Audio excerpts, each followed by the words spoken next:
Anong latest mga kababayan? Ieto, Madam Sas Rogando Sasot, nagsalita na. Confidential fund ni Dilima, unliquidated funds ng UP system, bribery issue ni Martin Speaker Romualdez, inilabas na. Ieto, pakinggan natin ito ng mabuti, kabayan. Ito po si Sasrogan de Sasot at ito ang inyong ka-moisture. Good afternoon everyone! Ayan, nako, nakakaloka.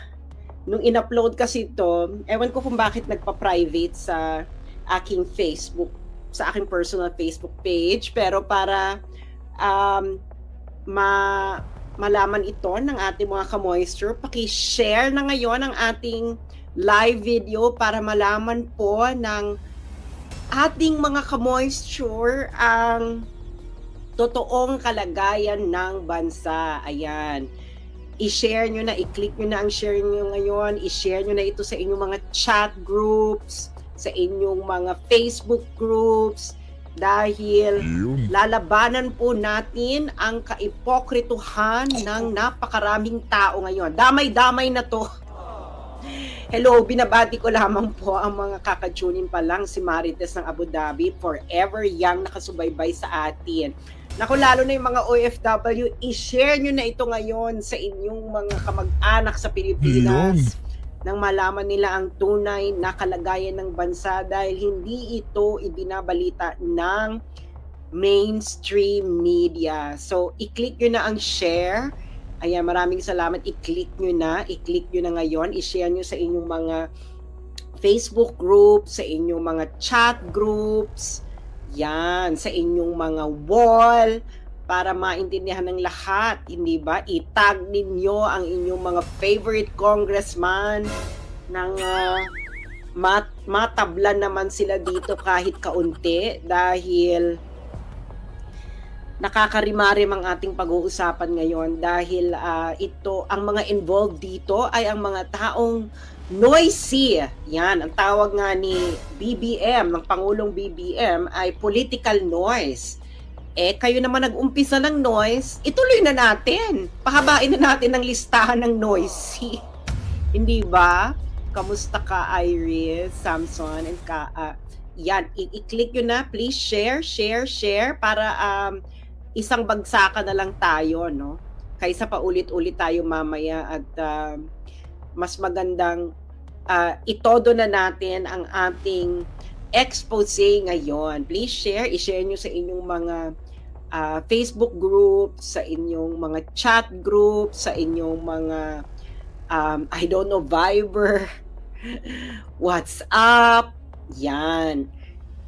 Para itodo na natin. Ano ba uunahin natin? Sino bang unahin nating pag-usapan? Kasi alam niyo no, ang mahirap kasi sa nangyayari ngayon, ang mainstream media kasi, either tinatakot yan, or kaya nabusalan, or dahil hindi nalingid sa kaalaman na si Martin Romualdez ay bumibili na, may mga katropa niya na yung mga yan.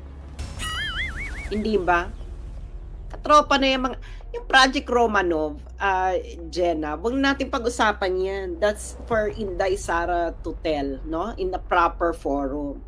Pero uunahin muna natin ngayon, ayaw nyong tumigil di papahabain natin ang listahan ng noisy. Ay, gusto ko tong comment ni Ace. Sabi ni Ace Diamond, hello sa babaeng walang matres. Kaloka ang sagot ni Professor Labdi na makasagot sa argument mo sa... Tama, 'di ba? Bakit naman 'yun ang argument? Hindi ko naman pinaglalaban na may matres ako. Hindi ba? So paki-share na nang umabot na ito sa ating mga ka-moisture dahil ang aking live sa aking personal Facebook ay naka-shadow ban. So hindi ito umaabot sa ating mga ka-moisture. So paki-send na ito sa inyong mga ka-moisture.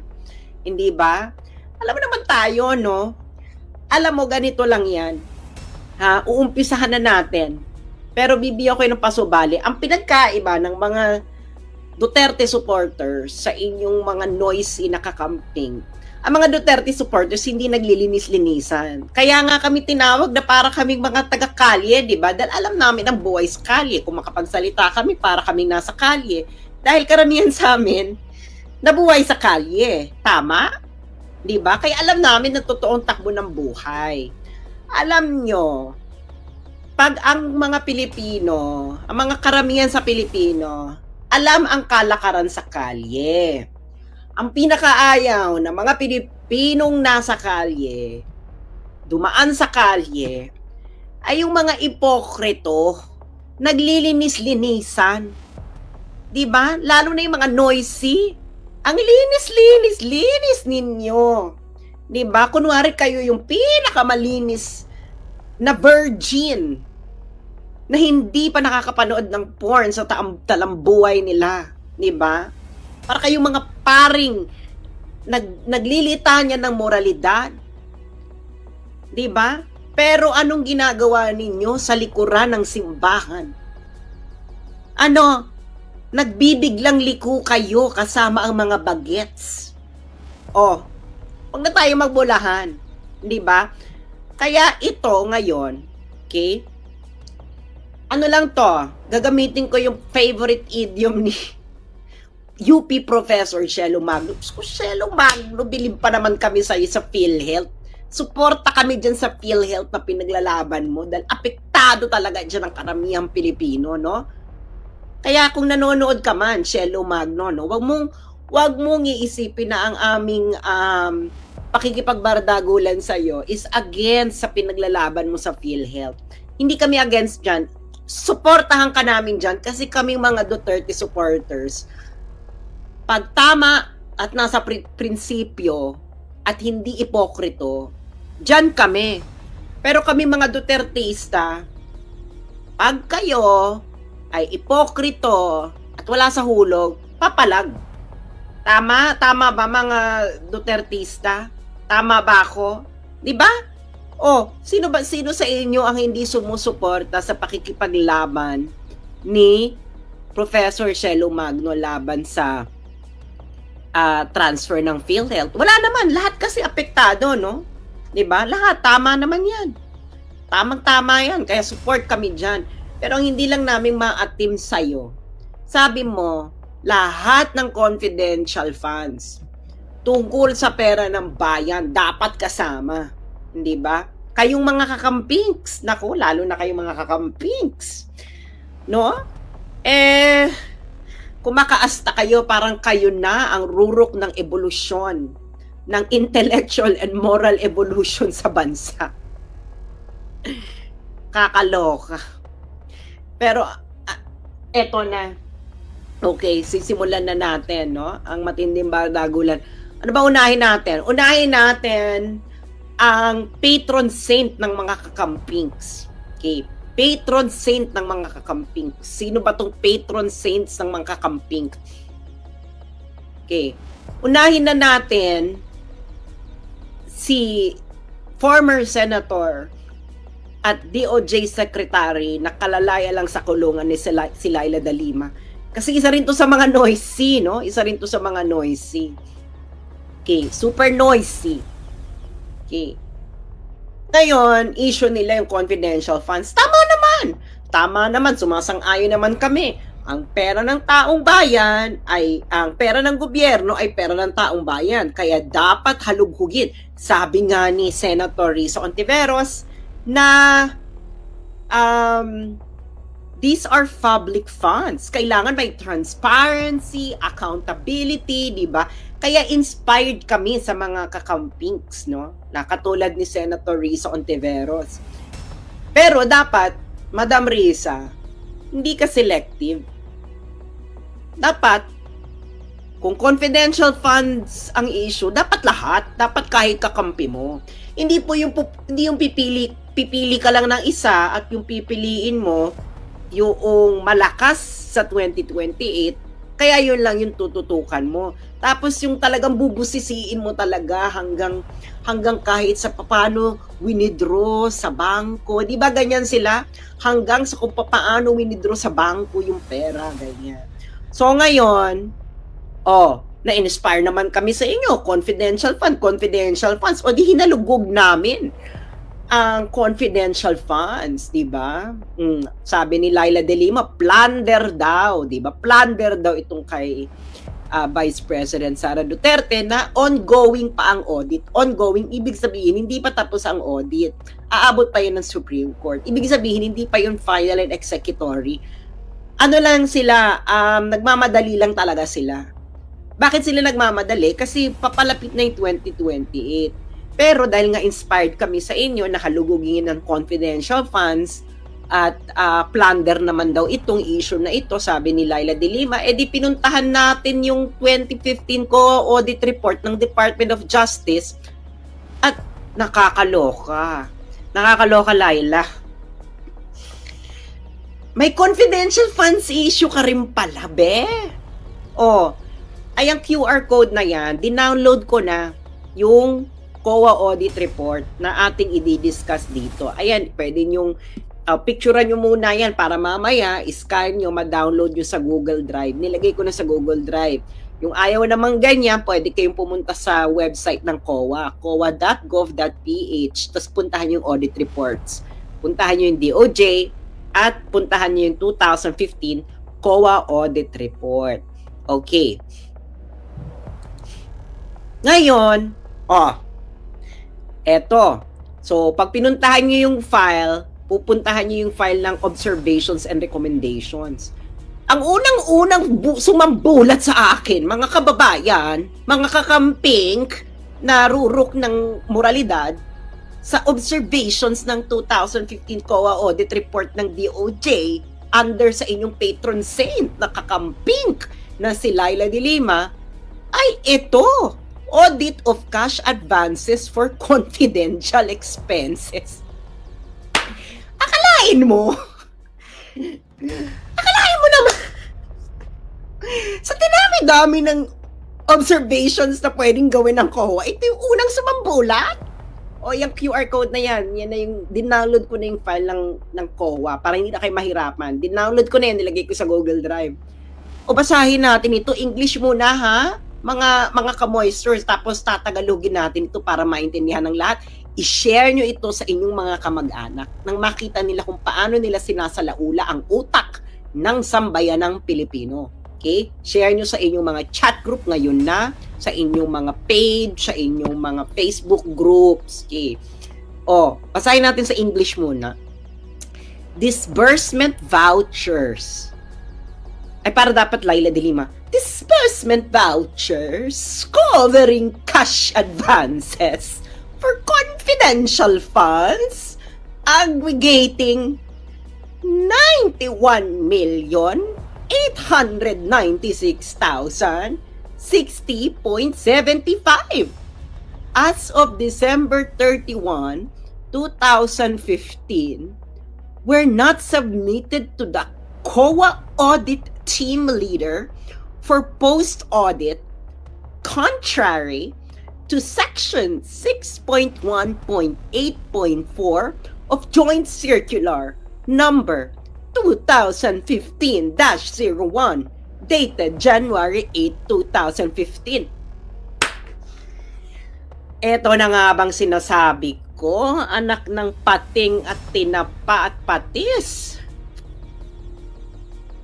Malinaw, tagalogin natin. Okay, ano yung disbursement vouchers? Ito yung disbursement vouchers, ito yung authorization, no? Ito yung dinidiscuss nila ngayon sa Kongreso, yung disbursement vouchers. Bakit walang disbursement vouchers ito, Emerut?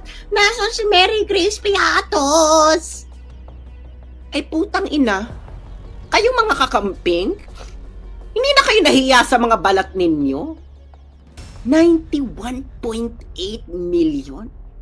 Walang disbursement vouchers? Ano ba yung Joint Circular Number 2015-01 dated January 8, 2015? Franz Castro, di ba ang hilig mong i-quote yung Joint Circular ng 2015. Emerald na na-violate. Hindi na-violate ang Joint Circular number 2015-01.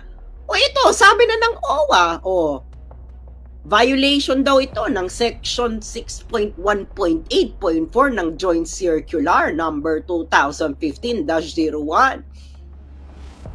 Bakit hindi ka nagsasalita? Franz Castro, kayo sa Makabayan Black. Alam ko kasi kung matindi kayo nagsasalita noon laban kay Laila de Lima. Dahil ang tita ni Laila de Lima ay kapatid ng asawa ng leader ninyong si Joma Sison. That is actually fact. 91.8 million ng confidential funds ay walang disbursement vouchers. Naku, Laila, baka bumalikan ito sa kulungan. Next. Hindi pa tapos, mga bes. Hindi pa tapos. Ano pa sabi ng COA sa'yo, Laila? Cash advances for CF is confidential funds, were not liquidated within 30 days after every quarter or from the approved target of completion of the activity or at year end. Contrary to Section 62.2 of Joint Circular number 2015-01. Moreover, SDOs, ibig sabihin po ng SDOs ay Special Disbursing Officer, were granted subsequent cash advances despite non-submission of liquidation reports of previous cash advances in violation of Section 6.1.5 of said circular. Ito na nga bang sinasabi ko anak ng tinapatpating at tinapatpatis. Hindi ka pala nagli-liquidate, Laila de Lima, ng tama ng confidential funds mo nung Justice Secretary kang hitag ka? Ito sabi ng COA, mga cash advances daw ng confidential funds mo noon ay hindi na liquidate within 30 days after every quarter or ayon sa approved target ng date of completion ng aktibidades or sa katapusan ng taon. At ito raw, Laila de Lima, isang malaking violation ng Section 6.2.2 ng Joint Circular number 2015-01. Ayan ang QR code nung SCOA report. Pwede nyo i-fact check yung mga nanonood ng mainstream media. Kung hindi kayo nabubusalan, dapat ibalita nyo to. Dahil kung hindi nyo ito ibabalita, ay wasak na naman kayo. Wasak na naman ang credibility ninyo. Di ba? Can you imagine? Mali ang liquidation mo, mare.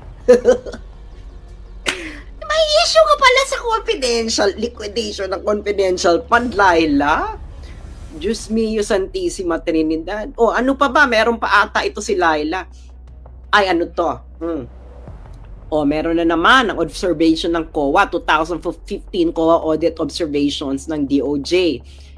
Verification and analysis of the account advances to Special Disbursing Officer showed that from January 1 to December 31, 2015, cash advances under the confidential fund were granted to Special Disbursing Officers or SDOs in the total amount of 173,755,064.92. Okay. Of this amount, only 49,943,81.57 was liquidated, as evidenced by the transmittal letters received by COA ICFAO, leaving an unliquidated balance of 123,811,983.35. Anak naman to ng saba. Laila, May violation na, ba yan? 123.8 million ay hindi liquidated sa confidential funds mo noong pagkatapos ng taon, December 31, 2015? Oh, tangina, what in the hell? Mary Grace Piatos is this sorcery, Laila? Oh, transmittal letters, okay na pala sa liquidation nung panahon mo, te. Pareho lang naman ang sinusunod din yung batas. Oh, pero ikaw, 123.8 million, hindi liquidated ang cash advances. Ano to? Asan yung perang yan? Oh, alam ko na isasagot nyo dito na hindi, Sans. Niliquidate naman pagkatapos nasita ng COA. Wait. So may pwede palang ganun. Pwede palang i-liquidate afterwards, masita ng COA. O di ba yan ang minabato nyo kay Sarah? Na hindi proper yung liquidation? O ikaw dito, 123.8 million? Ate Laila, ano ba to? Frailties of a woman din ba ito? O, malinaw naman ang sinabi ng COA. O, December 31, 2015, meron kang 123.8 unliquidated. Oh, bakit? Anong pinagpuputok ng butchi mo dyan, Laila? Pwede palang transmittal letters din. 14, kita mo na. Ano yan? Bakit ka masyadong noisy? Ate Laila, mga kakamping! Kailangan matining ang boses natin para katulad natin sila mga pa-virgin. Di ba ganyan sila magsalita? Nasa si Mary Grace Piatos. Actually, nasa nitong 123.8 million na unliquidated sa confidential funds mo sa Laila. Madam Laila, hindi po ito fake news. Paki-download po mga kababayan, no? Ang COA report, ayan na ang ating QR code. Asan ito, mga Bex? Ano na, mga kakampings? Ikukulong din ba natin si Laila? Okay lang naman ako na ikulong si Sarah, pero sama sila. Di ba? Hindi mo pwede ikukulong si Sarah, si Laila malaya. Hindi pwede, dapat sabay. Di ba? Di ba? Dapat sabay. Dapat tama, di ba? Kung ikukulong si Sarah dahil sa confidential funds, dapat si Laila din ikulong. Pwede sila magsama sila. Kung gusto ninyo, okay lang naman sa amin. Di ba? Pero hindi po pwede. Yung sasabihin ninyo, hindi ginagamit lang namin si Sarah as example. Mali kayo dyan. Ang example, dapat yung mas malaki na violation. Diba? 123.8 million ang liquidated nung December, pagkatapos ng taon sa Laila. Bakla ka na. Ate, ano ba yan? Ewan ko ba? Pakishare to, mems. Pakishare nyo na to para malaman ng mga kamag-anak nyo sa Pilipinas ang totoong nangyayari. 123.8 million. Laila, confidential funds mo. Hindi liquidated. Yung 49.9 million, transmittal letters lang? Ha? Pwede na pala yan? Pag kayo mga kakamping, pag mga kakamping ninyo, makinig kayo sa akin mga kakamping, pagkakampi ninyo, pwedeng transmittal letters. Transmittal letters, pwede. Pero pag hindi ninyo kakampi, hindi po pwede yung transmittal letters. Pwede pala sa inyo yan na may unliquidated na confidential funds. 123.8 million. Bakit kayo hindi nagagalit dyan, mga kakamping? Ano yung moralidad ninyo? Tapos kami mga Dutertista yung sinasabi ninyo na, ano to? Wala kaming moralidad? Ate, hindi kami naglilinis-linisan. Hindi kami mga pa-virgin pokpok. Ang mga Dutertista ay hindi pa-virgin pokpok. Kayo, mga pa-virgin pokpok. Oh, alam niyo yung mga pa-virgin pokpok nung high school? Yung sa harapan mo pa-virgin. Tapos pag nasita mong nagpupokpok sa likuran, magagalit. Sasabihin, huwag mong baguhin. Huwag mong baguhin ang usapan. Anong usapan? Ang usapan, confidential funds. On topic ito. O. Diba? On topic. Confidential funds. Sabi nyo, pag-usapan lahat ng confidential funds. O di pag-usapan din natin yung sa inyo. O.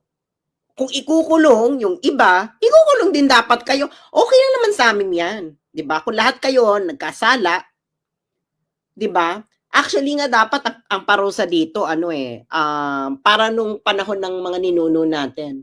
Yung papakain sa yung itatali sa puno tapos papakain sa langgam.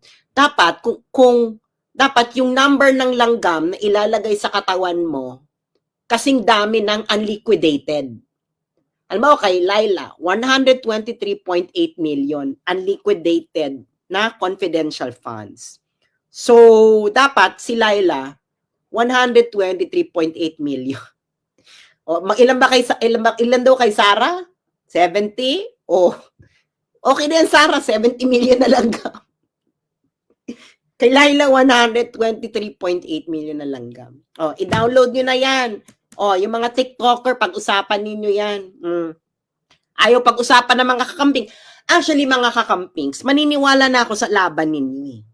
Maliliwala na ako. Actually, parang sabi ko nga, my God, napakadangal naman ng mga kakamping. Sila na ang rurok ng intellectual and moral evolution sa Pilipinas. Actually, na ako, parang gusto ko nang bumaliktad, ganyan. Kasi nga parang, shit, yung kakampings na lang talaga ang maaasahan natin para sa moralidad. Hinihintay ko to na ilabas ninyo kakamping. Hinihintay ko na parang, gusto ko, alam mo yung siguro pag sinigaw nyo na, si Sarah ikulong. Tapos isigaw nyo rin, dapat si Laila din ikulong. Siguro nag-let Lenny lead. Siguro nag-let Lenny lead kami, no? Diba? Pero hindi. Hindi ganun ang ginawa ninyo. Kaya alam na namin yung mga galawang ganyan. Yun yung mga galawang do as I say, but not do as don't do as I do. Do as I say, but don't do as I do. Ibig sabihin, pa-virgin pokpok. Download nyo na yan. Laila, dito fake news. Galing to sa COA audit report ng 2015 ng Department of Justice. Huwag kang magmaang-maangan dyan. Pasalamat ka, kakampi mo ang Pasalamat. Kasi mautak din to si Laila, no? Patapos na kasi to, 2015, 2016, tumakbo siyang senador. So, 2015, si ate mo, nag-resign niya ng October. Siyempre, hindi na siya mahabol. Hindi na siya DOJ secretary. The moves mo, ate, the moves. Pero, may iniwang 123.8 million. Sasabihin mo, hindi mo responsibilidad yan. Actually, gusto ko gamitin ang favorite word na ginagamit ng mga kamping laban kay Sarah. Command responsibility. Hindi, may command responsibility dyan si Sarah kahit sa pag-withdraw ng pera sa land bank. Kasalanan niya yan. Ina-apply lang naman namin ang inyong intellectual framework. Hindi ba? Bawal pala yan. Kayo lang pala ang pwedeng mag-apply niyan. Aba, ano to? Ang birth certificate ninyo, mga magulang ninyo, si Mama Mary at si Papa Jesus. Hindi ganon. Okay. Next. Okay. Ano na tayo, mga be? Ano na tayo? Escalating tayong ama. Tip of the iceberg lang yan, pero nakakapagod na mag-research. Ang dami nyo kasing kabalustugan. Diba? Eto na. Okay. ano na ang ating next topic? Okay. Ang next topic natin ngayon, pera uli, proper liquidation. O yung mga kaano lang, kaka-tune in lang, no?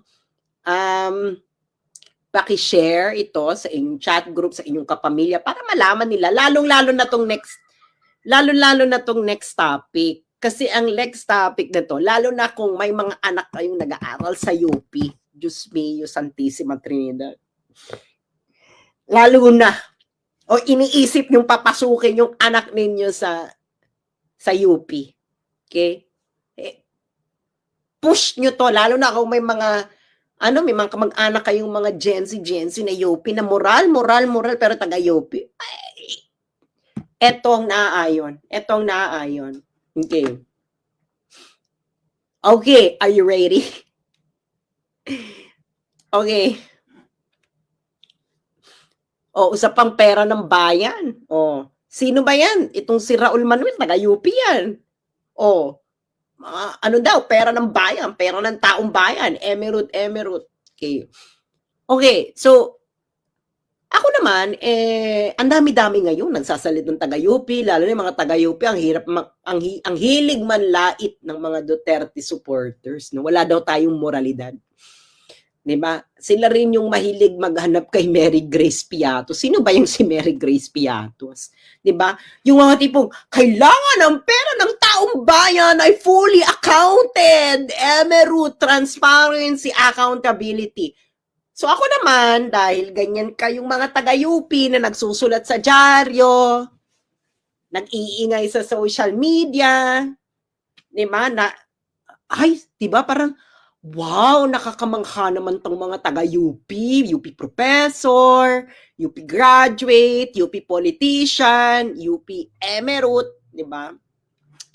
So, tininan ko naman ngayon kung ano ba ang practices sa UP dahil baka naman pwede tayong makapulot ng aral. Di ba?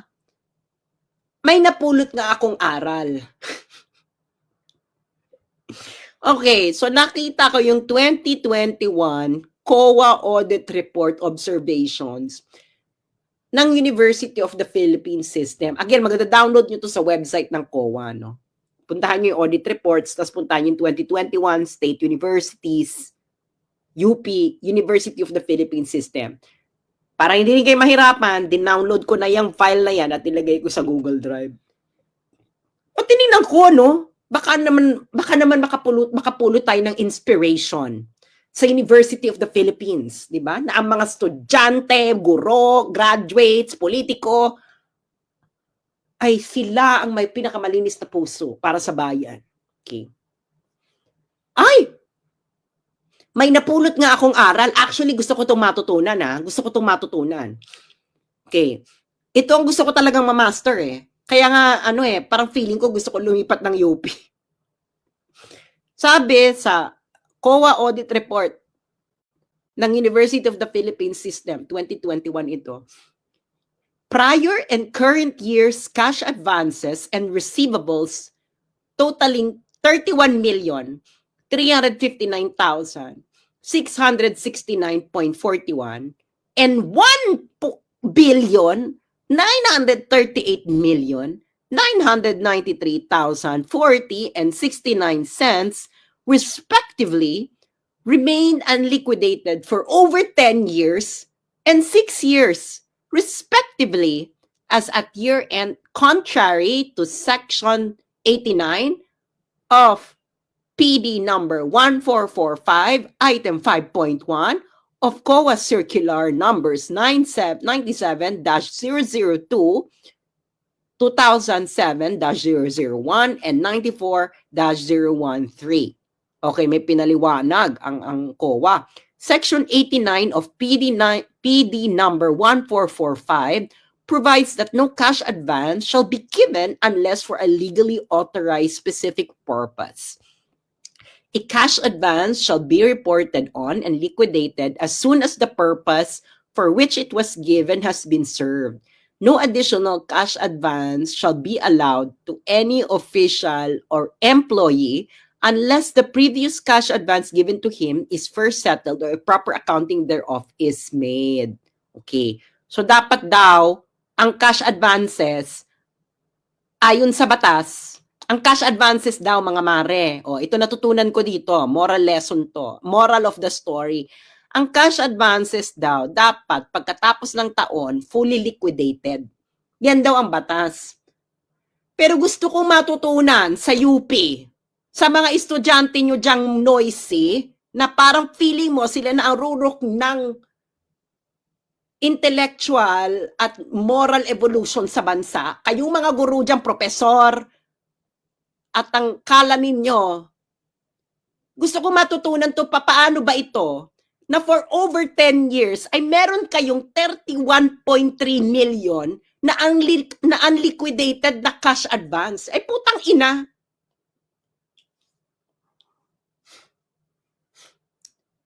For over 10 years, 31.3 million, hindi nyo na-liquidate.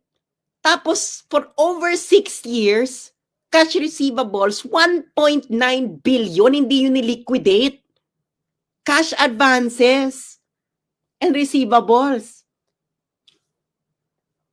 Ito na nga bang sinasabi ko eh.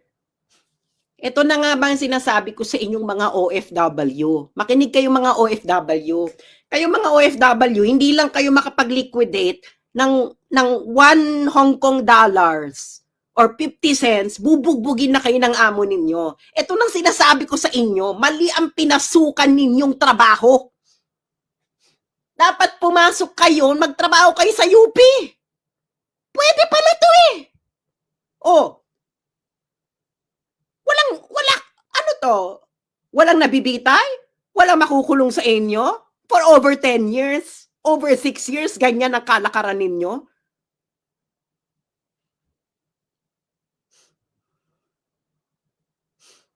Ano to? Tas kayo ang galing sa UP, kayo ang mahihilig manlait. No? Eh maliliit ang vovo ninyo, mga supporters ng ganito. Wala kayong utak. Ganito, kayo ay ganito ng magnanakaw, ay puta. Paglalaki nyo, taga-UP kami, ganito kami ang rurok ng intellectual at moralidad sa Pilipinas. 10 years unliquidated? 6 years unliquidated? 31.3 million? Tapos yung isang 1.9 billion? Ayan, i-download nyo. Nilagay ko na sa Google Drive ko, baka tanggalin nila yan sa COA. Pero madadownload nyo rin yung sa COA, no? Punta kayo ron, 2021 COA Audit Report, Observations ng University of the Philippines System. Kaya ito, i-share nyo ito. I-share nyo ito sa mga anak ninyo. Lalo na yung mga noisy.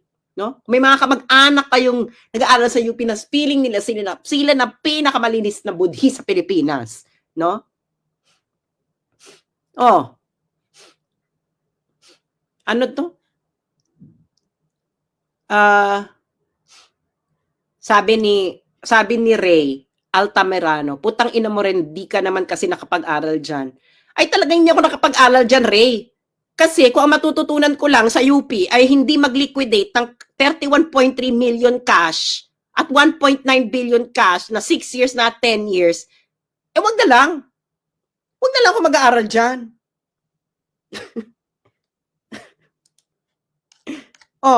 Kayo. Mumurahin mo ako. Bakit mo ako mumurahin? Paaralan mo.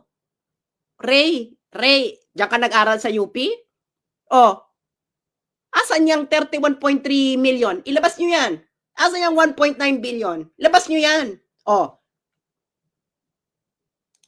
Sabi ni Ray, bobo ka kasi siguro kasi di ka nakapasa sa OPCAT. Ray, wala pong pakialam ang buong mundo sa UP. Ako po ay nagtapos sa Netherlands. At yung eskwelahan ko po sa Netherlands ay wala po siyang issue na ganito. Wala po siyang issue ng korupsyon na ganyan. State University din naman sa Netherlands. 'Di ba? Asan na ang 31.3 million? Gusto nyo hanapan ng pera, di ba? Hinahanap din na, dapat hanapin din to. Dahil dapat hanapin niya ang 31.3 million saka 1.9 billion. 'Di ba? Hanapin dapat 'yan. Ito ang sabi ng COA audit report, 'di ba? Yan ang sabi ng COA.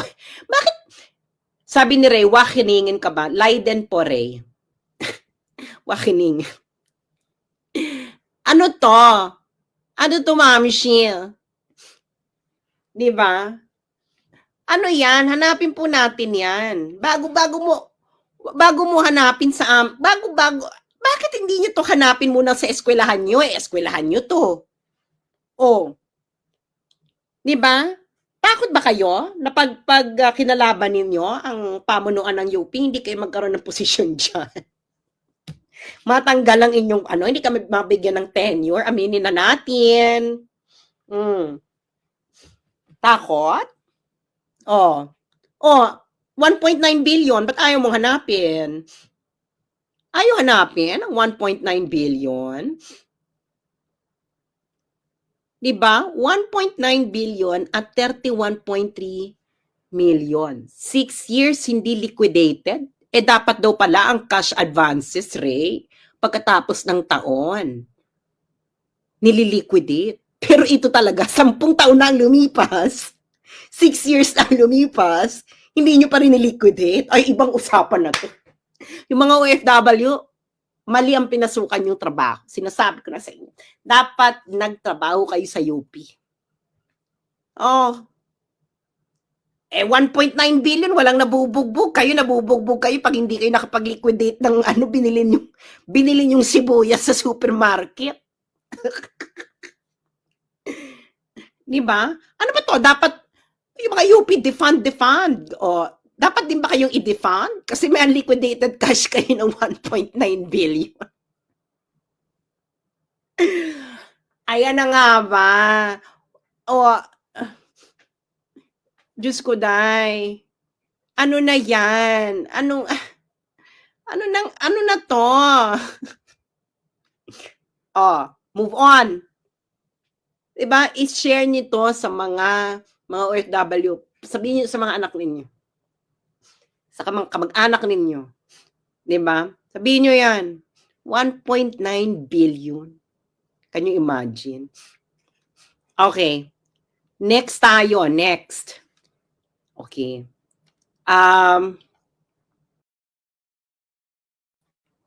Ano ba tayo? Diyos ko, pinagpapawisan ako sa perang nawawala. Di ba? Pinagpapawisan ako sa mga perang nawawala na ayaw niyong hanapin. Pwede, sabi ko nga, hanapin niyo yung kay Sarah. Pero nga, dapat lahat makulong.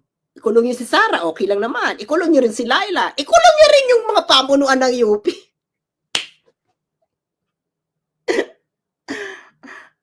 Di ba? Dapat fair. Lahat kulong. Okay. Next. Ito kasi, ito ayaw pag-usapan to ng media. Okay. Tagal-tagal lang ayaw to pag-usapan ng media. Di ba? Ito kasing, naalala to, nung sa Zoom meeting ni Sarah, may sinabi siyang ganito. Okay? May sinabi siyang ganito. Presidente ka. May speaker ka na involved sa bribery ng Supreme Court justices. May video, may kaso, may witnesses. Hindi mo tinanggal yung speaker mo. Pinabayaan mo siya. Okay. Hindi kasi nabanggit ni Sarah kung ano yung sinasabi niyang yun. Ang sinasabi kasi niya ni Sarah doon is yung bribery issue ni Martin. Okay? Bribery issue ni House Speaker Martin Romualdez. Oy, Ray, kung tama yung pinagsasabi mo, gumawa ka ng live sa sarili mo. Tingnan natin kung ilang makikinig sa'yo, akla. Ang dami mong ebas. Gumawa ka ng live mo. I-rebat mo tong sinasabi ko dito, kung mali.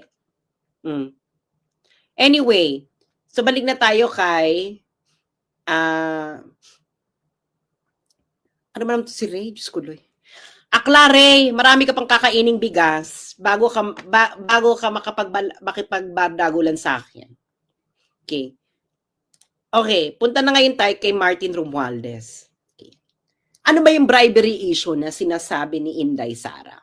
Ano yung sinasabi niya? Okay.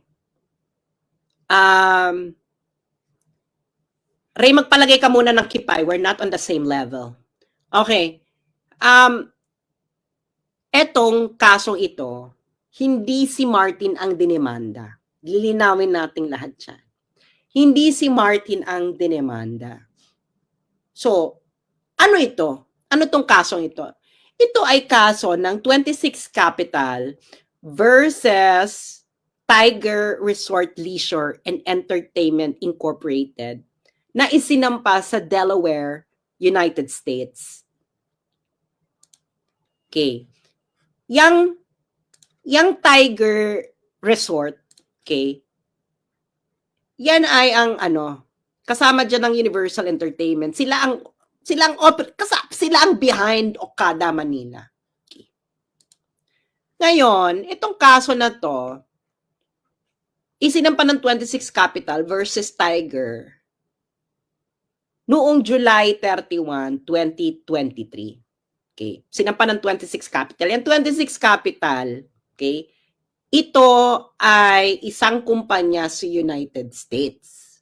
Okay. Kumpanya siya sa United States. Kaya doon siya nagsampa ng kaso sa United States. Okay. Now, anong gusto nung 26 Capital? Okay. Ang gusto ng 26 Capital sa Tiger is tinatawag na specific performance of closing the special purpose acquisition company or SPAC between 26 Capital et al. And Tiger. Ano yung special purpose acquisition company? Kasi itong Okada, this was the time na gustong magpa-enlist ng Okada sa Nasdaq. Okay.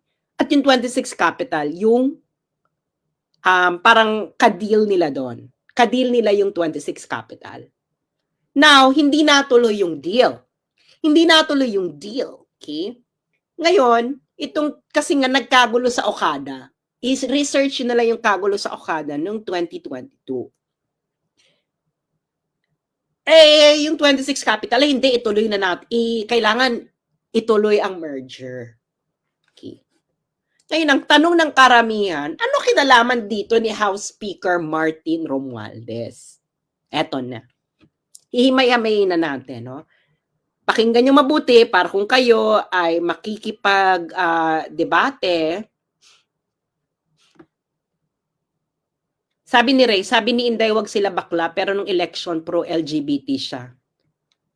Akla, ibig sabihin ng wag bakla, wag duwag.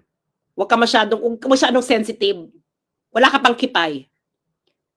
Anyway, so, itong 26 Capital versus Tiger, yung 26 Capital, inakusahan niya ang Tiger. Okay? Inakusahan niya ang Tiger na sila ay nag-bribery kay Martin Romualdez para impluwensyahan ang Philippine Supreme Court para makuha uli ng Tiger ang kontrol ng Okada. Kasi nag-aaway ang mga Hapon. May away ang dalawang grupo ng Hapon sa Okada. Okay?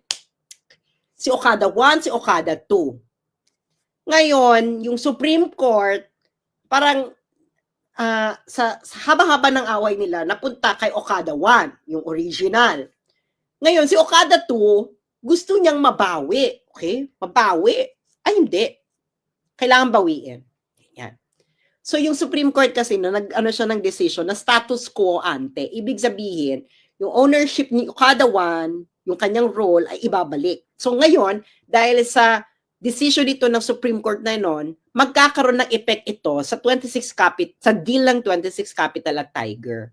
Ngayon, ang sabi ng 26 Capital, itong Tiger ay naggumawa ng isang tinatawag na breach of ordinary course covenant. Ibig sabihin, ito ay isang practice na hindi naaayon sa normal business chauvinism.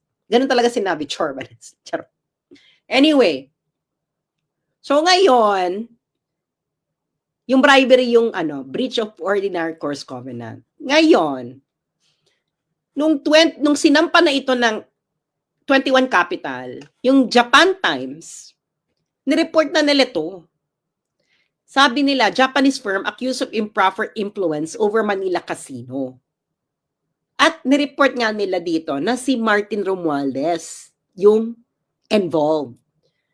Siyempre, yung media, tahimik, yung media blackout, di ba? News media blackout.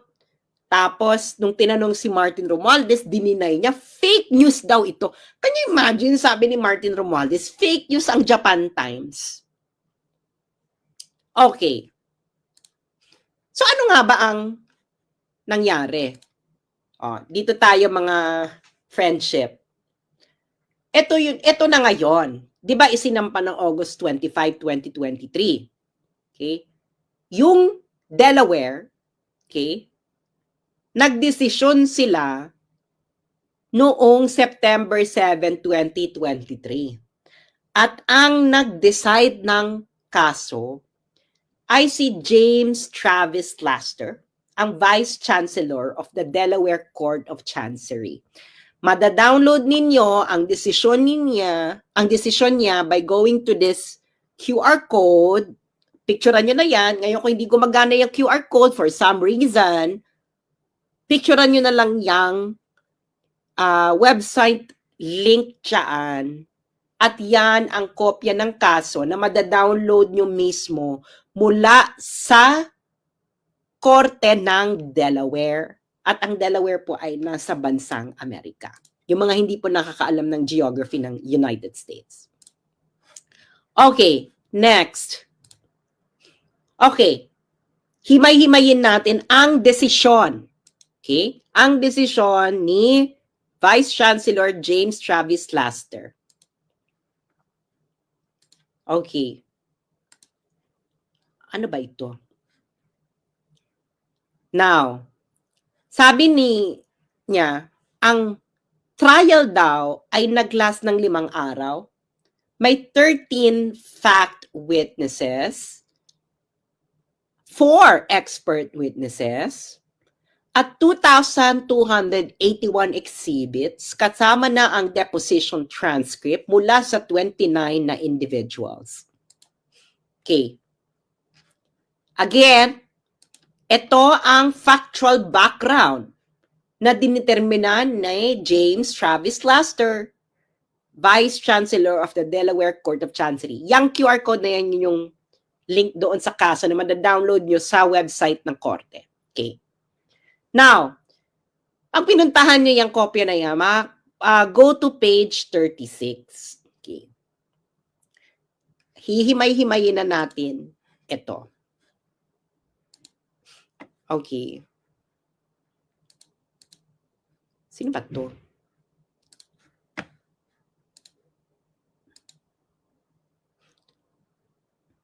Ano ba to si Aklang? Diyos ko naman to si Ray. Ray, may Google. Mag-Google ka. Google ka be, aral. Ito ngayong si James Travis Laster, itong sinabi niya.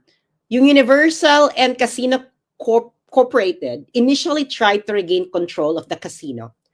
Ang casino dito yung Okada. Casino ko is a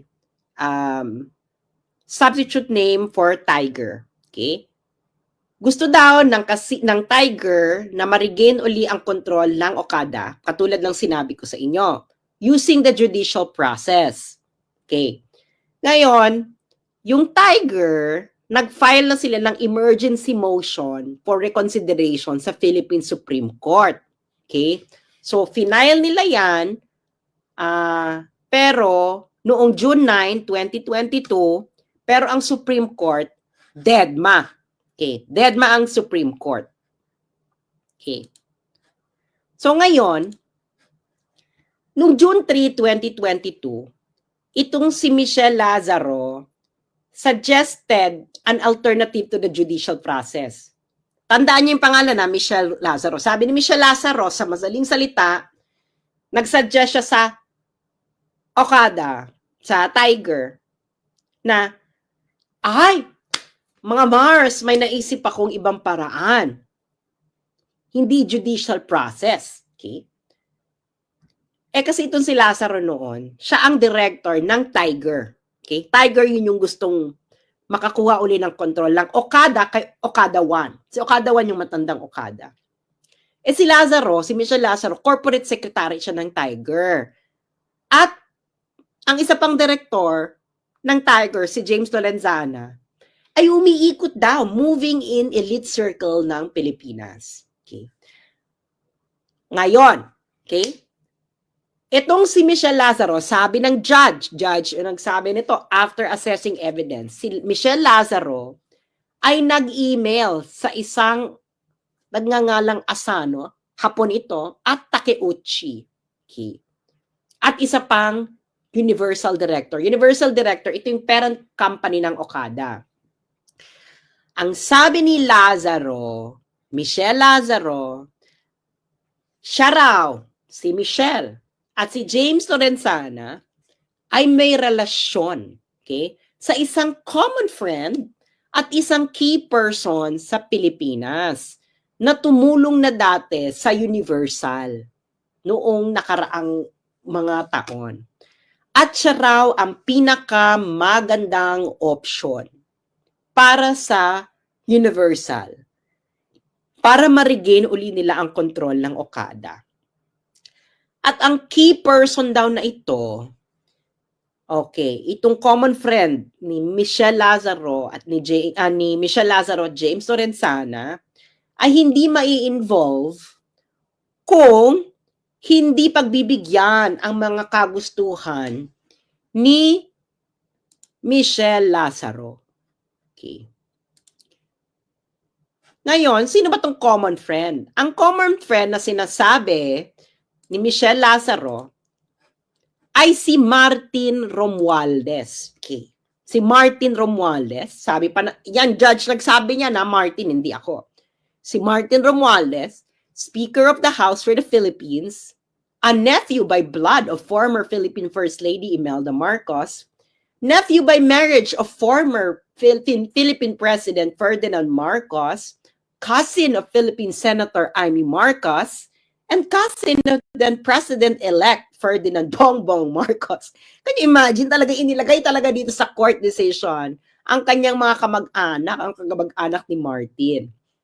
Okay. Para daw ma-confirm ni Michelle Lazaro ang kanyang koneksyon kay Martin Romualdez, si Michelle Lazaro daw ay nag-text kay Takeuchi ng 2 litrato niya nakasama si Romualdez. At sinabi pa ni Michelle Lazaro, ang kasama nila doon ni Romualdez ay ang chair ng Philippine Gaming Commission o ng PAGCOR to, di ba? PAGCOR. Okay.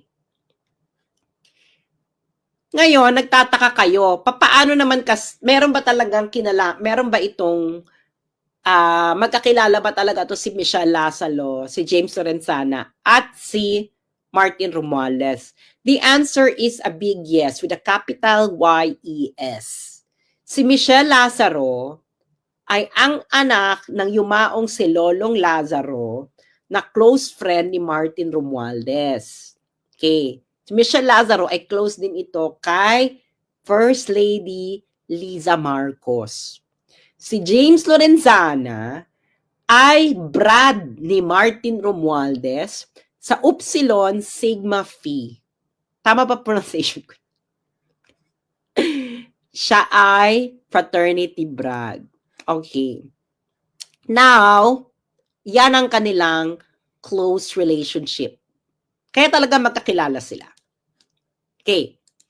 Ngayon, itong si Michelle Lazaro, nag-email ng term sheet sa mga Hapon. Okay. Ang hindi alam ni Michelle Lazaro, itong mga ganitong email, ganyan, pag nagkaroon ng kasuhan, nare-retrieve. Nare-retrieve ito, mare. Okay? Kasi itong judge, alam nyo kasi, sa Amerika, meron tinatawag na discovery proceedings. Okay? Ano yung discovery proceedings? Halimbawa, dinimanda mo, napanood nyo ba yung yung Johnny Depp versus Amber Heard? Diba? I'm pretty sure doon yung narinig yung discovery proceedings. Di ba naloloka kayo, may mga text messages ng mga sinaunang panahon pa na biglang pinapakita? yun ay kasama sa discovery proceedings. Pag ikaw hinabla, okay, kayong dalawa, magdi-demand kayo ng mga kailangan mo doon. Pwede kayo mag-demand. O, kailangan ko tong email na to, kailangan ko tong text message na to, kailangan ko tong ganito, ganyan, ganyan. Okay? So, itong judge, si James Travis Laster, nasa kanya lahat ng ebidensya, mga Mars. Kasama na yung email ni Michelle Lazaro. Okay? So, si Michelle Lazaro, nag-email siya sa mga Hapon. Okay? Ito raw, ang demand ni Michelle Lazaro ay silang dalawa daw para mailapit ni Michelle Lazaro ang problema ng Tiger para daw matulungan ni Martin Romualdez ang Tiger na makuha uli ang ownership ng Okada. Kailangan ito ang terms and conditions. Si Lazaro at Lorenzana daw dapat ay bayaran ng Tiger ng $35,000 per month net of taxes. In fairness, magkano yan? Yung $35,000, mga 2 million 2 million ba yan? Taray. Tapos, dapat din daw si Lazaro at si Lorenzana ay maging member ng board ng Tiger. Okay. At dapat, yung committee key officer daw ng Okada, dapat daw isang nagngangalang Yip at Van der Sande. Okay? Kailangan din daw taasan ang kanilang sweldo. Ganyan. So, yun ang mga conditions. Okay? So, yung mga nakikita nyong JX656, yan ang link doon sa evidentiary support, yung email mismo. So, ngayon, itong si Fujimoto, okay, pinirmahan niya yan. Executive yan ng Universal. Pinirmahan niya yan. Ayan, nandyan. Nakita yung JX656, yan ang reference sa evidence na sinubmit sa korte sa Delaware. Kaya nga sabi ko sa inyo, punta kayo ng Delaware, kunin nyo lahat ng kopya ng ebidensya. Okay. Ngayon, kasama daw sa plano, di ba yun yung terms, no? O ito daw, dapat daw, kasama daw sa plano, the plan for moving forward also involved delivering something to Romualdez. Ang gagawin daw, the head of Universal's overseas operations would make a business trip to the Philippines carrying heavy luggage. That included an item for number 2. Okay. Ang evidentiary support nila dyan ay yung JX725 at 4. Nandun yung lahat ng ebidensya nasa Delaware, nasa korte. Ngayon, pagkatapos mag-arrive ng item kay number 2, also known as Martin Romualdez, then a different senior Universal executive would set up an interview with Martin. Okay. Yun lang eksena. Okay. Ngayon yung Asano, yung isang Hapon, sinabi niya na since nakip na nila ang promise nila kay number 2, ito yung heavy luggage delivery, dapat si Martin ay gawin niya ang kanyang part of the deal. Okay. Hindi natin ito babasahin kasi itong si Adder, ito yung kasama ng 26 Capital. Naalala niyo, ibabalik ko lang, explain ko lang ito ng maliit. Na, kasi itong si Adder ng 26 Capital, ang kiniklaim niya, hindi niya alam itong dodgy deal. Hindi niya alam itong heavy luggage deal. Kaya sinasabi niya na kamalian ito ng Tiger. Sabi ng korte, paano hindi mo alam 26 Capital? May email kang natanggap. May email kang natanggap, 26 Capital, at text pala, may text ka at email na natanggap ng sinabi na kukunin ng Universal Entertainment ang suporta ng isang very high level of the Philippine government with compensation of the arrangement all tied to taking back control of the casino.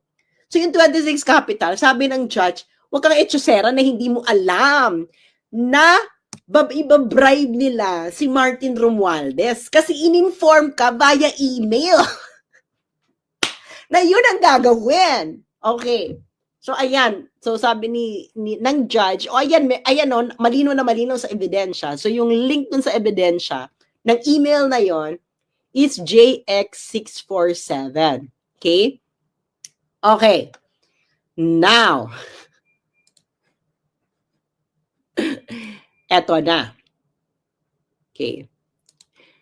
Noong July 27, 2022, ang executive ng Universal, parent company ng Okada, na si Sato Nobuki, ay nagbiyahe mula Japan papuntang Pilipinas. Okay. Tapos, isa pang executive ng Universal na si Hajime Tokuda ay nag-schedule lang meeting kay Romualdez the next day. Yung JX730 na yan, link yan sa evidentiary support na nagpapatunay na nangyari yon. Okay? Kaya pag pumunta kayo sa Delaware Court, ewan ko kung marirequest nyo ang buong kabuuan ng kaso, pati mga evidence, ganyan. Siguro naman, okay. So, ayan, may evidence. Okay. Hindi naman siguro gagawa ng kwento yung judge sa Amerika, di ba? Ngayon, yung meeting daw ni Romualdez at ng mga Hapon ay tumagal ng 90 minutes. Can you imagine, Martin? Kahit pati pag length ng oras ng meeting mo sa mga Hapon, alam nila. Ngayon, para daw i-accommodate ang meeting, ikaw daw, Martin, ay bumalik ka mula sa pag-i-inspect ng isang earthquake disaster area sa Luzon. Okay? Earthquake disaster area sa Luzon. Yung mga nagpapadala po sa akin ng stars, huwag po kayo magpadala ng stars kasi hindi po nagre-remit sa akin ng Facebook. Huwag na po kayo magpadala, wag po kayo. Kanina pa ako nakita nagpapadala ng stars. Huwag kayo magpadala ng stars dahil hindi sa akin nire-remit ng Facebook. Okay, continue. Ngayon, so bumalik pa siya. Alam niyo itong earthquake na to, nung July 2022, ito yung sa Northern Luzon eh. Galing ata ng Ilocos or Abra nito si Romualdez. So, bumalik.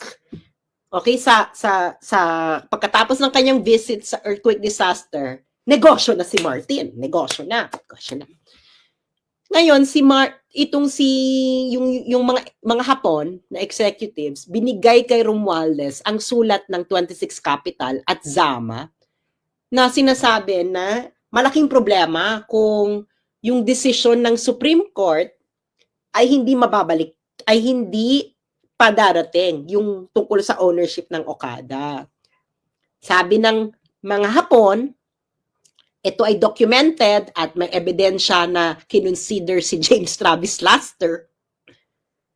Gusto ng mga Hapon na gawin ng isang pabor kay Martin Romualdez para sa isang maagang resolusyon ng Supreme Court decision. So ngayon, ang sabi dito, ayon sa na-establish na fact ni James Travis Laster, okay, ng Delaware, may mga evidentiary support ito, Martin, wag kang umarte, ay pagkasabi sa kanya ng mga Hapon, ang sabi daw ni Romualdez, ay tumawag si Martin Romualdez right there and there, ganun siya ka-powerful. Hindi ka man lang nagsabi, Martin Romualdez, na I will think about it. Wala nang ganun. Pak! Sabi ng mga Hapon sa kanya, Martin, gusto namin ng favorable decision, may heavy luggage. Siguro, sa sobrang heavy ng luggage, napatawag sa Supreme Court kagad si Martin Romualdez. Yan ang nakalagay eh. Kagad! Walang kaabog-abog, wala man lang Mr. Japanese, hindi man lang nagpakipot. Kaya ito gusto ko kay Martin Romualdez eh. Hindi siya pa-virgin pokpok. Yan ang gusto ko kay Martin Romualdez. Hindi siya pa-virgin pokpok. Ano talaga siya? Nakalabas talaga ang kanyang halang na bituka, and everyone loves it. Okay? So, sabi ng mga Hapon kay Romualdez, kailangan namin ng tulong, kailangan namin na ang Supreme Court ninyo ay maglabas kagad ng favorable resolution para sa amin. So, si Martin daw tumawag kagad. Tawag! Hello, Supreme Court! Can you imagine? Nagtawag daw siya at nag-send ng text sa ilang miyembro ng Philippine Supreme Court, including its chairman. Ebidensya ito, mga Supreme Court. Ano masasabi ninyo sa factual finding ng judge sa Amerika? Pati daw chairman yun noon. Ano ba ang chairman? Ang chairman ay Chief Justice, di ba? So ilan daw sa inyo, mga Supreme Court Justices, tinawagan ni Martin? Hello? Hello, pre? Hello, meron akong heavy luggage. Ganon. Malamang, di ba? The Universal Executives understood that there were 3 judges involved, with 1 judge on the other side and 2 judges on the other side. So parang nagkabilian na, nag-emirate na. The Universal Executives reported to their colleagues that the pressure by number 2 must be working. Ano ba yung pressure na ginawa sa inyo, Supreme Court? Dapat magsalita kayo dito kasi sabi mismo ito ng judge sa korte sa Amerika. Pinressure kayo daw ni Martin at tinawagan habang may heavy luggage na palitan. Okay. Yung QR code pa na yan ang decision. This goes straight to the court decision na madadownload sa website ng Delaware Court of Chancery. At kung hindi po gumagana yung QR code, ito po yung eksaktong link. So, picturean nyo na lang yan. Ngayon, feeling nila mag-work yung ginawa ni Romualdez intervention kasi nga naman napaka-heavy ng luggage do. So ngayon yung 26 Capital at yung Tiger, nag-go ahead na, Olka, let's do it. Let's close the deal na kasi natulungan na tayo ni Martin Romualdez na mag-pressure ng Supreme Court ng Pilipinas. Di ba? Ngayon, sabi ni Judge James Travis Laster, no one addressed the legality of this type of arrangement in the Philippines. Sarcastic din si Judge Laster, no? Sabi niya, no one addressed the legality of this type of arrangement in the Philippines. It nevertheless appears that Lazaro and Lorenzana brokered a dodgy bargain in which they offered to have Romualdez intervene in return for increased control of Tiger's board, compensation of $35,000 per month, employment agreement for local executives like Yip and Van der Sande, and an item for Romualdez. So, ayun na nga, no? Ayun nga lang, hindi lang talaga sure si James Travis Laster kung legal ba ito sa Pilipinas. Baka nga legal, no? Baka nga legal na i-bribe ang... Anyway. Ngayon, eto na. Siyempre, gusto nilang paktagpan ng Universal ang involvement ni Martin Romualdez.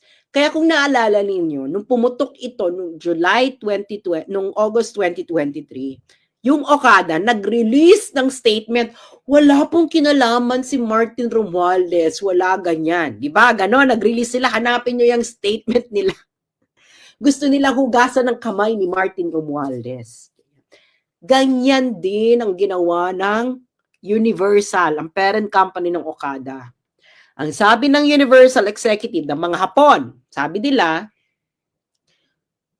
Mr. Judge, yung heavy luggage naman po ay ang laman lang po talaga nun ay mga papeles.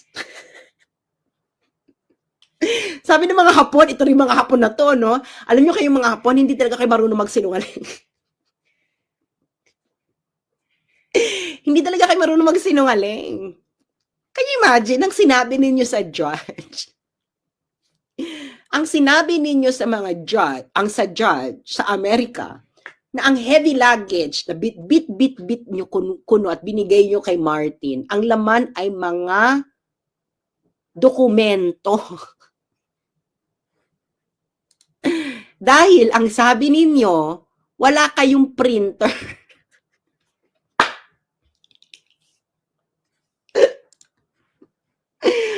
Mga baka... Wala kayong printer. So, kaya ang sinabi ni... Kayo talaga mga Hapon, hindi kayo marunong magsinungaling. No? Napaka-honest ng tao, kahit kaya hindi kayo marunong magsinungaling.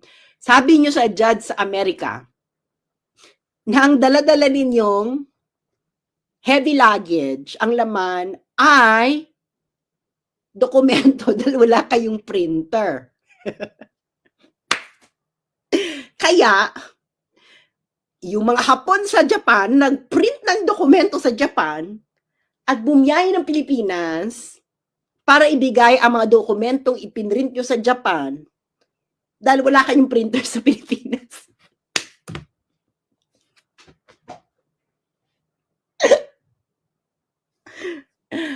Naintindihan niya na. Honest talaga kayo, mga Hapon kayo. Hindi kayo marunong magsinungaling. Naloka ngayon yung judge. Sabi ni James Travis Laster, hindi credible yan. No? Hindi credible yung excuse na yan. Dahil unang-una, yung lawyer ninyo sa Pilipinas may printer.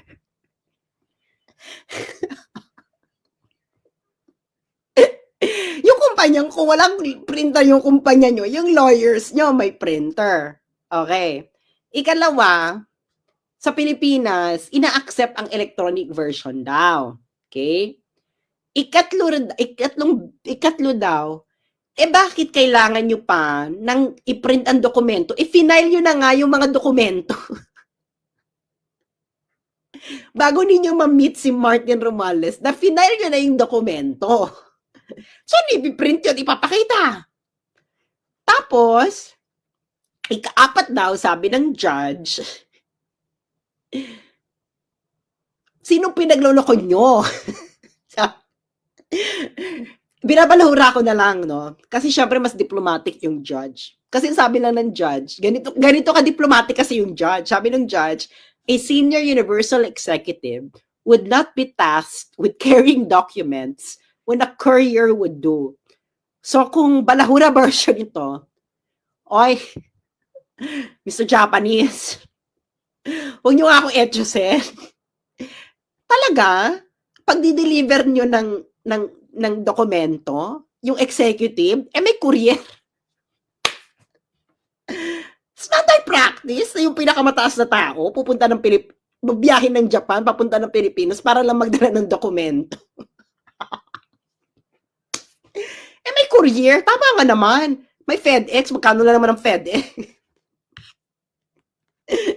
Ano ika-apat? Okay. Sabi pa ng judge, hindi talaga kapanipaniwala yung etos ninyong mga Hapon kayo. Kasi sa email ninyo, sa internal emails ninyo, parating yung ginagamit item. Kung documents yan, bakit kailangan item? Pag documents ang dadalhin nyo, sinasabi nyo documents. Pero pagdating dun sa heavy luggage, item. Okay. Tama nga naman, di ba? Paano ngayon to nalaman ni James Travis Laster? Itong email, discovery proceedings. Okay, may ganyan sa Amerika. So, isasabihin mo talaga lahat yan. Okay. Ngayon, ika-6, sabi pa ng judge, puro kayo code sa inyong internal emails. Ginagamit nyo item, heavy luggage. Tapos, kay Martin Romualdez, ang ginagamit nyo, number 2. Hindi ba?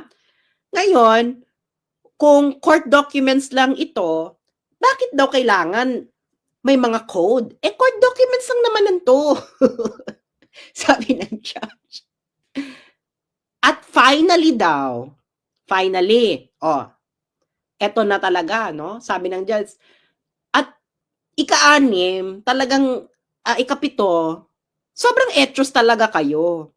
Kasi, noong minute ng mga Hapon, si Martin Romualdez, pinakita nila yung letters. Ang pinakita nila kay Martin Romualdez, ay letters ng 26 Capital, yung naghabla dito sa korte, at ng Zama tungkol sa deal mapupunta sa peligro dahil nga yung Supreme Court baka hindi mag-release ng favorable decision as soon as possible. Yung mga sulat naman na yon ay hindi naman mabigat.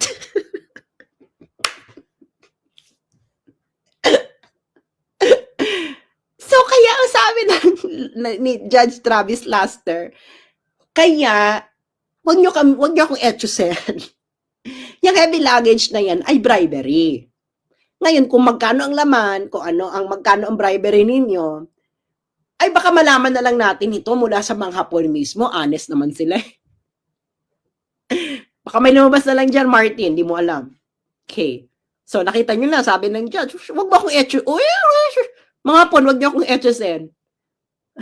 Heavy luggage, dala-dala nyo lang dun sa luggage letters. Ano ba kayo ganyan kay ka-shelter ang buhay ninyo? Gano'n ba kadami yung letters? Ano ba yan? 10 rim? So, yan po ang alamat ng heavy luggage. Okay. Ngayon, again, inuulit ko, yun ay fact sa kaso na isinampa ng 26 Capital laban sa Tiger. Nadawit doon si Martin Romualdez dahil nga si Martin Romualdez wala pang 100 days as House Speaker. Kumamkam na kagad. Kaya idol ko si Martin. Hindi siya pa virgin pokpok, talagang pak! First 100 days, pak! Go for the big deal talaga. Go for the heavy luggage talaga si Martin. Wala pang 100 days as House Speaker. So yung 26 Capital, di ba? Yung 26 Capital actually, nanalo siya dito. May nanalo siya dito. Okay? Kaso, ang sabi nung judge, 26 Capital,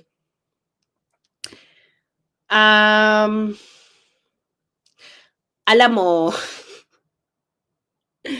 ito lang mapapayo ko, okay? Kahit hilingin mo ang korte na ito na i-enforce ang aking decision sa Pilipinas, pre, dead man na. Dead man na raw, sabi ng judge sa 26 Capital. Bakit daw dead man na lang? Ito nakakaloka, nilait ng judge sa Amerika ang korte sa Pilipinas. Sabi ng judge, ng Amerikanong judge, it reveals that outcomes in the Philippines may turn on political influence, and the individuals who orchestrated that bargain are now entrenched on Tiger's board. So sabi ng judge, pre, 26 Capital, kahit naman mag-enforce ako ng favorable decision mo dito, hindi naman ito may enforce. Dahil kailangan mo ng participation ng Philippine courts. Sa Pilipinas pala, ano pala, pwede pala ang heavy luggage. Heavy luggage lang. Tut. Hello, justices of the Supreme Court. Ganon. Can you imagine, nilait kayo ng mga justices sa Pilipinas, nilait kayo ng Amerikanong judge. So, kaya ayon ang storya ng heavy luggage. Okay? Kung gusto nyo itong mabasa, okay, nang walang over-dramatization ko, i-download nyo to, click, or puntahan nyo tong link ng website na ito, at pumunta kayo sa page 36 ng decision. Okay? Yan mismo ang kopya ng desisyon ni James Travis Laster, Vice Chancellor ng Delaware Court of Chancery. So, ngayon, ano nang gagawin natin sa mga to? Lahat ng diniscuss natin dito, dead ma tayo. Dead ma tayo dito, mga kakamping. Congress, dead ma kayo. So, mga kakamping, Then, sa confidential fund issue ni Laila. Yung mga aktivista, dead kayo sa ilang bilyong unliquidated funds ng UP system. Kakampings media, dead rin kayo sa may desisyon na-establish na as fact ng isang court decision sa heavy luggage bribery issue ni Martin. Dead rin. O di tama si Inday, hindi siya makakakuha ng fairness sa inyo. Kaya si Inday, naghabilin na lang. Di ba? Kung gano'n talaga hindi nyo ito papansinin. O di kahit ako sa Inday, maghahabilin na lang din ako. Kaso si Inday kasi, yung habilin niya, retaliatory action.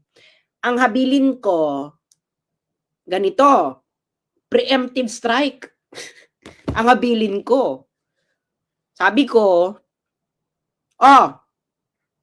mga pre,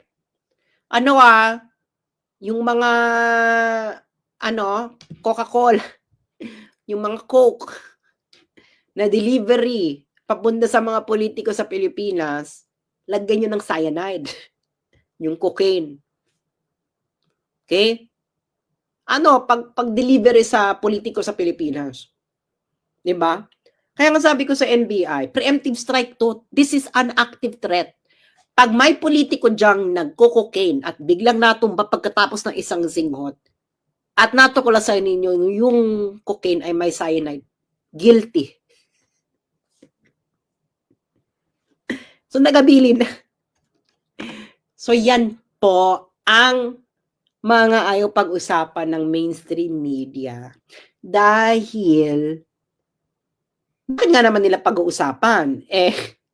Sila ang involved. Kaya nga tuloy nyo lang yung pag-uusap kay Inday Sara. Pero dapat pag-usapan lahat.